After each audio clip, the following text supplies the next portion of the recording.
దీపాల పండుగలోని మొదటి వెలుగులు మన జీవితాల్లో ప్రకాశం నింపే రోజు. అదే నరక చతుర్దశి. ఈరోజు పాపాలను దహనం చేసి పుణ్యాన్ని ఆహ్వానించే పవిత్ర దినం. పురాణాల ప్రకారం భూదేవి కుమారుడైన నరకాసురుడు మహాశక్తిని సంపాదించాడు. కాని కాలక్రమేణా అతడు అహంకారంతో నిండిపోయి దేవతలకే సవాలు విసిరాడు. అతని పీడనతో దేవతలు భయభ్రాంతులయ్యారు. అప్పుడు వారు శ్రీ మహావిష్ణువుని ప్రార్థించారు. ఆ సమయంలో భగవాన్ శ్రీకృష్ణుడు తన భార్య సత్యభామాదేవితో కలిసి నరకాసురుడిపై యుద్ధానికి బయలుదేరాడు. తల్లి భూదేవి అవతారమైన సత్యభామ చేతిలోనే నరకాసురుడు నశించాడు.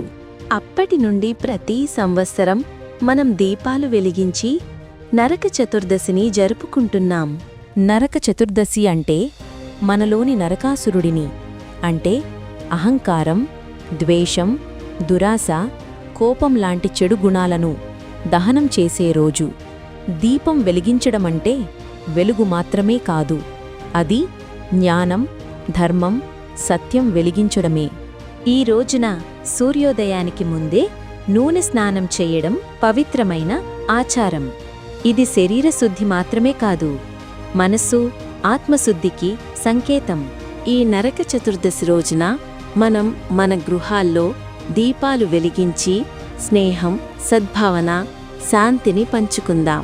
వీడియో నచ్చితే తప్పకుండా సబ్స్క్రైబ్ చేయండి, మీ వాళ్ళకి షేర్ చేయండి. Thank you.